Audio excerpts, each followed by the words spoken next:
Bonjour, bonjour. Je fais cette vidéo pour vous parler de quelque chose dont je vous ai jamais parlé et dont j'ai d'ailleurs rarement parlé et qui m'apparaît aujourd'hui comme essentiel. Il y a beaucoup d'énergie derrière ce que je vais dire et d'émotion aussi. Dans toutes les vidéos que j'ai déjà faites, j'ai parlé de ce que je vois, j'ai parlé de la sagesse qui m'anime, j'ai parlé de l'enchantement du regard. Et j'ai jamais parlé du début, où ça a commencé en fait. J'en ai pas parlé dans le détail et tout ce qui est l'appel à l'ouverture de conscience qu'il peut y avoir associé à ce début d'expérience. Ce que je vais parler là, ça va remettre en question peut-être beaucoup de choses qui semblent normales aujourd'hui à la plupart des gens, au sujet des maladies, des symptômes, du handicap, des approches médicales, qu'elles soient conventionnelles ou alternatives. Et voilà, donc j'ai beaucoup de choses à dire à ce sujet. Donc je respire un grand coup et j'y vais.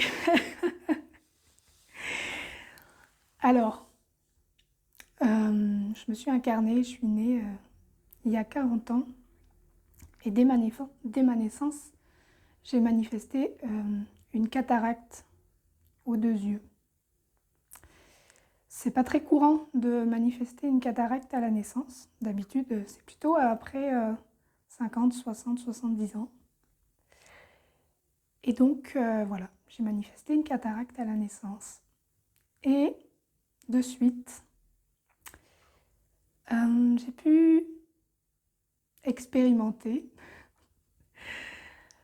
tout le regard qui est posé sur une maladie, sur la possibilité du handicap, les pratiques médicales. D'abord, j'ai pu expérimenter dans ma conscience de bébé la déception, le désarroi qui vient avec, dans la conscience de l'époque, qui vient avec l'annonce d'une maladie, avec un potentiel probable de manifestation de handicap dans l'avenir. Donc j'ai fait l'expérience de recevoir les projections de la conscience humaine courante de l'époque, du regard, de comment un symptôme, une maladie n'est pas bienvenue et vu comme quelque chose qui ne devrait pas être. Et au niveau psychique, cette réaction qui, si j'avais été à la place de mes parents avec la conscience de l'époque, je suis certaine que quasiment j'aurais réagi pareil. Et cette réaction, elle a un effet sur le psychisme de l'enfant. Même s'il y a tout l'amour autour, ce regard sur le handicap, la maladie, il a un impact très très fort. Dans mon psychisme, j'ai développé la croyance que, peut-être sur mes interprétations, peut-être sur des choses que j'ai entendues, je ne sais pas. Mais je me suis développée avec la croyance que c'est une plaie, cette maladie. J'ai un peu gâché la tranquillité de la famille en arrivant avec une maladie comme ça et tout ce qui va avec, que les gens n'ont pas envie de vivre. J'ai grandi avec l'interprétation, la croyance que ce que je suis, il y a quelque chose en moins, il y a quelque chose de décevant et que j'aurais beau faire tout mon possible, ce ne sera jamais aussi bien que ce que les autres pourront faire. Et voilà, j'ai grandi avec la conscience que j'ai quelque chose en moi. J'ai quelque chose en moins à compenser, mais qui n'est pas compensable. Ensuite, la rencontre avec le corps médical qui, encore une fois, je ne jette pas la pierre sur les humains qui ont agi. Je suis certaine, tout comme mes parents, qu'ils ont fait du mieux qu'ils pouvaient avec ce que leur conscience leur permettait de voir. Ceci dit, en tant que bébé, 6 mois, 10 mois, 11 mois la première intervention chirurgicale, 15 mois la deuxième, eh bien il m'est arrivé de vivre de manière assez récurrente. J'en ai pas le souvenir précis, mais mon psychisme et mon corps se rappellent de séances de collyre, pour mettre des collyres à un bébé qui n'a pas vraiment consenti. Et donc avec 5, voire peut-être même 6 infirmières, une pour chaque membre, hein, une par jambe et par bras, une qui tient la tête, une qui tient le ventre, une qui met le collyre. Et petit à petit, comme une forme de résignation qui s'installe avec la psychologie, la construction psychologique qui s'établit, que si je m'efface et que je me laisse faire, tout le monde est content. Ça finit plus vite, j'ai moins mal. Après, on est fier de moi. C'est merveilleux. C'est ce qu'il faut faire. Donc voilà, une magnifique construction psychologique que j'ai portée et qui est encore là un peu aujourd'hui. Et une construction psychologique qui s'est appliquée à plusieurs moments dans mon adolescence où au collège et au lycée, j'ai reçu beaucoup de moqueries en lien avec les lunettes dont les verres étaient très très épais. À l'époque, du plus 9, plus 10, ça prêtait à rigolade, face de cul de bouteille et je t'en passe. Et les moqueries du fait de ma manière d'être assez singulière. Et donc tout ça, j'ai appliqué la même stratégie. J'ai laissé faire, j'ai rien dit, je ne me suis pas défendue. C'était mieux comme ça. Et donc voilà, avec toutes ces expériences, et toujours les interventions régulières du corps médical qui a opéré 11 fois au total mes yeux, avec le glaucome qui est arrivé à l'âge de 7 ans, le symptôme qui persistait, qui revenait après chaque opération très rapidement, d'une manière très surprenante aux yeux des chirurgiens les plus compétents en la matière. Donc j'ai grandi avec cette psychologie que j'ai un problème, je suis un problème, et puis il vaut mieux que je me taise, il vaut mieux que je dise pas. C'est mieux comme ça. Après, on est fier de moi, on dit que je suis courageuse, que je suis forte, que voilà.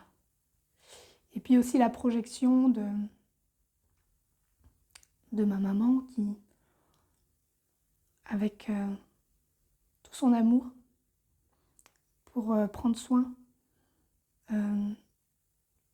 m'a préparée avec cette perspective que, avec tout ça, finalement, personne ne me ferait de cadeau, la vie serait difficile, il faudrait que je me débrouille par moi-même. Et c'était son regard à elle et sa manière de m'aimer, entre autres. Donc j'ai cru, j'y ai cru. Et donc j'ai grandi avec voilà, toutes ces croyances et une énorme anxiété qui allait avec, évidemment.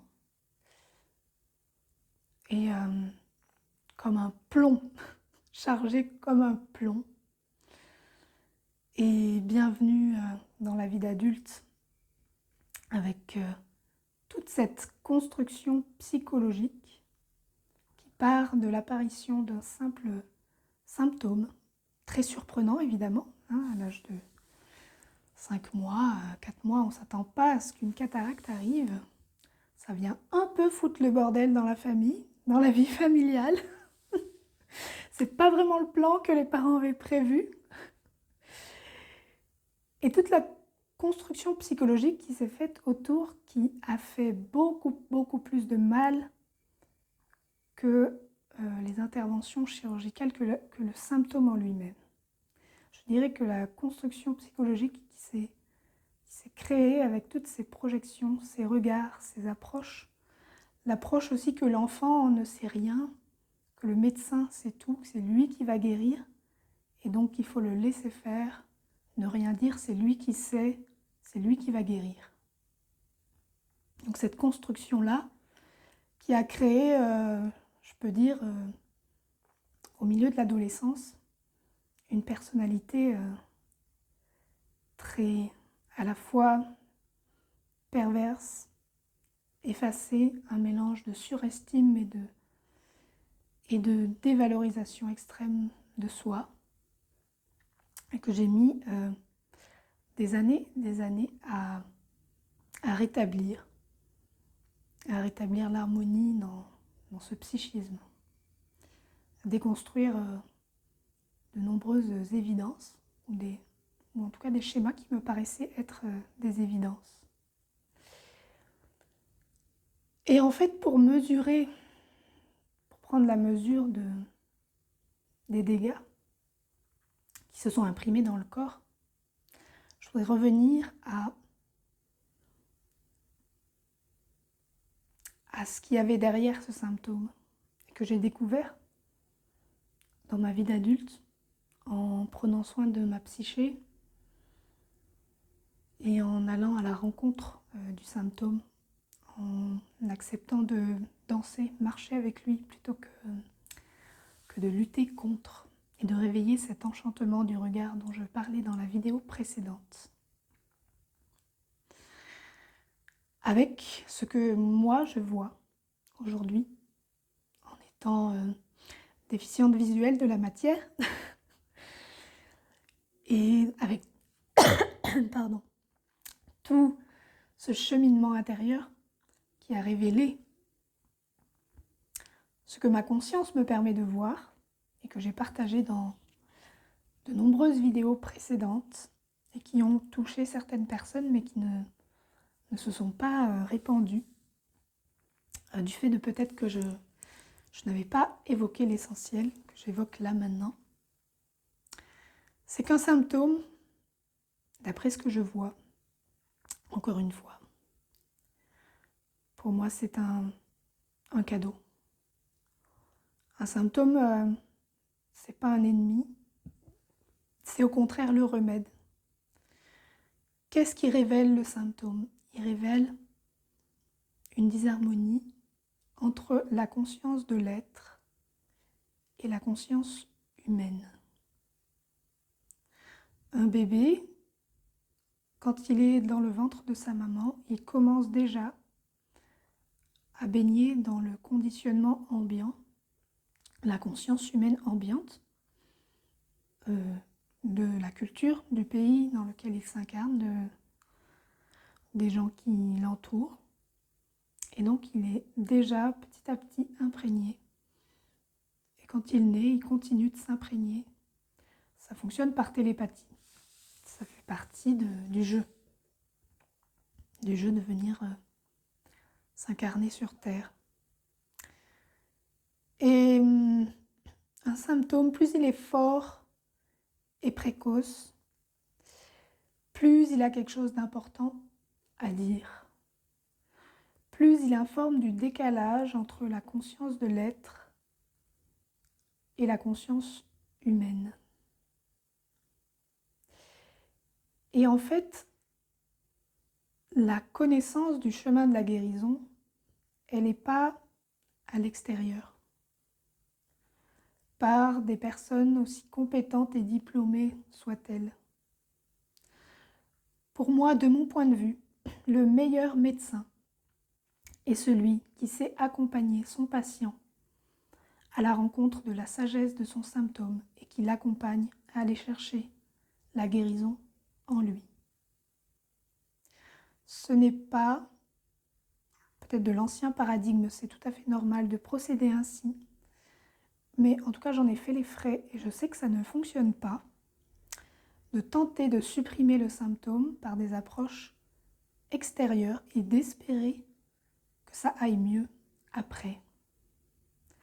La suppression du symptôme, quand elle fonctionne en apparence, ne dit rien de si le décalage entre la conscience de l'être et la conscience humaine qui a permis la manifestation, l'impression du symptôme dans le corps, ça ne dit rien de si ce décalage-là a été rectifié.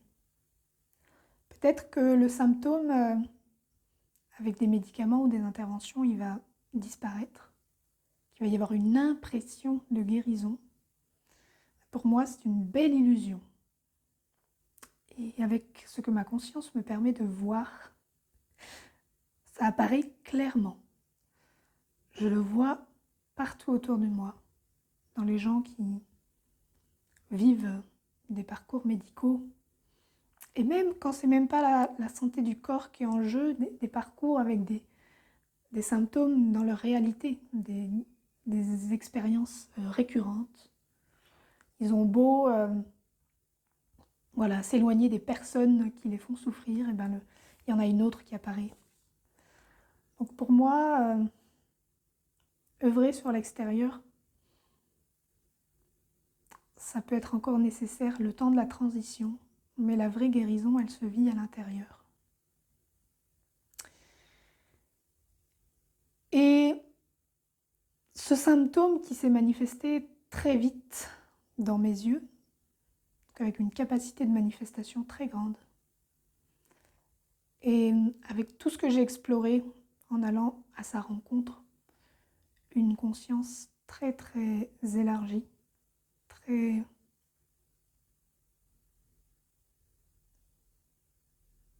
évoluée,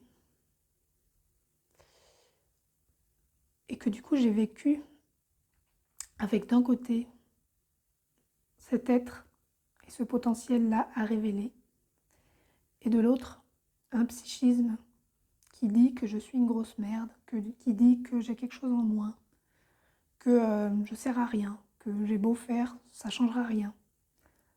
Et ben, je ne vous dis pas les dégâts que ça a imprimé dans le corps. Je ne vous parle même pas de l'état de mes dents.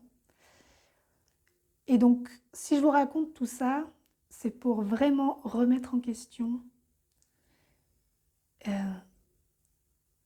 la logique avec laquelle nous tentons de guérir nos maladies, nous libérer de nos souffrances.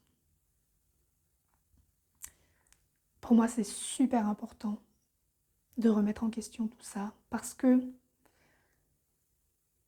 toutes les pratiques médicales, les pratiques de coaching qui consistent à résister à ce qui est, c'est-à-dire supprimer le symptôme, c'est-à-dire forcer par un agicisme excessif la manifestation de certaines choses, aller contre ce qui est, faire un effort contre, lutter, vaincre la maladie, lutter contre le symptôme. Toutes ces approches-là créent encore plus de souffrance que le problème de base. Et que, pour moi, dans mon expérience, ce qui m'a apaisée, ce qui m'a aidé à aller vers la paix, vers l'enchantement, vers la légèreté, vers la confiance. C'est de m'en remettre dans les bras de ce symptôme et d'écouter tout ce qu'il avait à dire, tout ce qu'il a à dire, et de continuer de lui permettre de s'exprimer, continuer de laisser la parole à l'enfant que j'ai été, qui a été très en colère. J'étais très en colère quand j'étais ado. J'avais beaucoup de violence en moi. Je ne savais pas pourquoi. Une fois adulte, j'ai oublié toute cette souffrance vécue quand j'étais enfant, adolescente. Même les gens qui m'ont côtoyée de près s'en sont même pas rendus compte. Mais quand j'ai accueilli dans mon corps, dans tous mes processus, quand j'ai accueilli toutes les parts de moi, eh bien j'ai bien été obligée de voir toute cette souffrance psychique. Et vraiment, les actes médicaux en eux-mêmes, c'est rien du tout par rapport au désastre psychique qui est lié au regard posé sur le symptôme, au regard posé sur la maladie. Et vraiment, à travers cette vidéo, là, je sens qu'intérieurement, c'est vraiment fort pour moi de pouvoir déposer ces mots. J'en tremble un peu, vous voyez, tellement ça fait peut-être des années. Enfin, j'ai toujours retenu de dire les choses vraiment telles qu'elles viennent. Et pour moi, voilà, le symptôme, c'est une vraie bénédiction. C'est à accueillir comme un cadeau, parce qu'il révèle une expression, un endroit de l'expression de l'être. Et les approches médicales conventionnelles et la culture, c'est pas que les approches médicales, parce que je veux pas non plus leur jeter la pierre, même si vraiment pour moi il y a besoin de remettre en question les pratiques médicales, mais il y a surtout besoin de remettre en question la conscience collective d'aujourd'hui, qui encore peut penser, quand il y a un symptôme qui arrive, que si ce symptôme est supprimé, ça ira mieux. Eh bien non. Parce que ça va bien, ça va mieux, ça va bien, quand notre conscience humaine, notre psychisme est en unité avec la conscience de notre être. Ça, c'est les seules conditions pour que ça aille bien, pour qu'il y ait de la fluidité, de la légèreté, de la paix, de la joie, de l'enthousiasme. Et tout acte, pensée, logique qui conduit à vouloir séparer, à vouloir supprimer ce qui pose problème sans avoir pris la peine d'écouter et d'aller avec, ne peut pas créer du mieux-être. Ça ne marche pas. C'est une illusion. Vraiment, ça ne marche pas. Résister à ce qui est, ça ne marche pas. Vouloir supprimer ce qui est, ça ne marche pas. Quand un symptôme est là, indépendamment de quel nom, quelle maladie on va y mettre dessus, c'est l'expression d'un appel à unifier la conscience de l'être et la conscience humaine. C'est l'expression d'un appel de la plus belle et magnifique énergie à révéler le potentiel magnifique d'être humain, mais d'être vraiment humain, totalement, pleinement humain, dans son entièreté, dans la magnificence du potentiel. Donc c'est une bénédiction. Et quand on accueille un symptôme comme une bénédiction, qu'on l'écoute, qu'on s'appuie sur lui, qu'on lui permet de nous guider sur le chemin de l'être, là, vraiment, profondément, il y a un mieux-être qui s'installe. Et je peux en témoigner moi-même aujourd'hui, alors que ma vue continue de baisser, que je continue d'aller avec ce symptôme, Je continue d'être suivie par les médecins, mais bon, après avoir opéré 11 fois, mes yeux sont dans un état déplorable. Donc, ils ne peuvent plus faire grand-chose pour moi. Par contre, moi, je peux œuvrer à mon mieux-être, indépendamment de si ma vue s'efface totalement, ma vue physique, ou si, à un moment donné, il y a une manifestation d'une guérison spontanée qui adviendra, peu importe. Moi, je sais, en écoutant ce symptôme, en allant avec, je sais que je vais vers le mieux-être. Je sais que je vais vers l'enchantement. C'est ça qui compte. Parce que j'ai confiance, vraiment confiance, que ce symptôme me guide vers l'unification de mon être, vers la sagesse, l'amour, vers la maîtrise, l'harmonie, et que les autres chemins qui consisteraient à ignorer, à vouloir supprimer,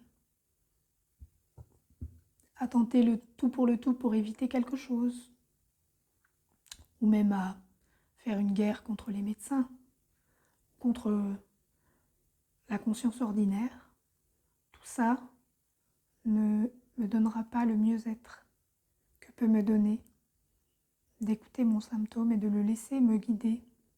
Ce symptôme comme étant vu comme étant la manifestation, l'impression dans mon corps de la part la plus élevée de mon être. Et dans ce symptôme réside tout le potentiel d'évolution qui est en moi. Et c'est valable pour chacun d'entre nous. Donc voilà, le message là, c'est allons-y, ouvrons nos yeux. Ouvrons nos yeux et cessons de voir la maladie, le symptôme, le handicap comme des plaies avec lesquelles il faut lutter, mais plutôt voyons-les comme des perches tendues vers la magnificence de l'humanité, la paix, l'harmonie, la splendeur de l'humanité, de la terre tout entière. Tous les symptômes qui se manifestent partout, chez chacun, sont là pour ça. Écoutons-les vraiment. Et arrêtons de créer de la souffrance additionnelle en essayant de les supprimer. Ça ne sert à rien, si ce n'est à créer de la souffrance. Et ce message n'est pas à entendre comme éloignez-vous des médecins. Pas du tout. Tant que la confiance dans la sagesse de chaque symptôme n'est pas vraiment profondément établie, la médecine, les médecines, puisqu'elles sont multiples, restent nécessaires. Et il y a nécessité de faire cohabiter les deux approches le temps que la conscience s'éveille pleinement.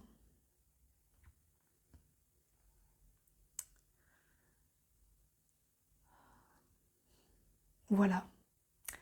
Ce qui devait être dit a été dit. Je vous souhaite une très très belle journée et à bientôt.